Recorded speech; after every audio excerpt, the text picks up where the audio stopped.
Li ha costat mitja temporada entrar en dinàmica, però finalment l'argentí ha aconseguit trobar estabilitat. Fede Van Laque aporta experiència, agressivitat, lideratge i sobretot entrega.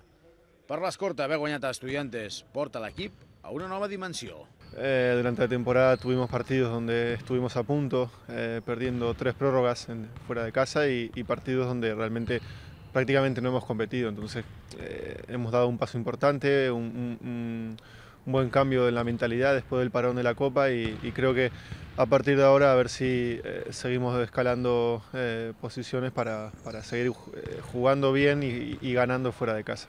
Fede Van Laque té capacitat ofensiva, però sobretot fa molta feina fosca, sobretot en defensa. A estar acertado en la parte de ataque es no solo meter, sino generar, tener desequilibrio, dar asistencias y hacer que el equipo juegue más fluido. D'altra banda, les proves que se li han fet a Marko Todorovic, que diumenge es va fer un esquinç al turmell, han descartat una lesió greu i ja s'està entrenant tant amb el Prat Joventut com amb el primer equip.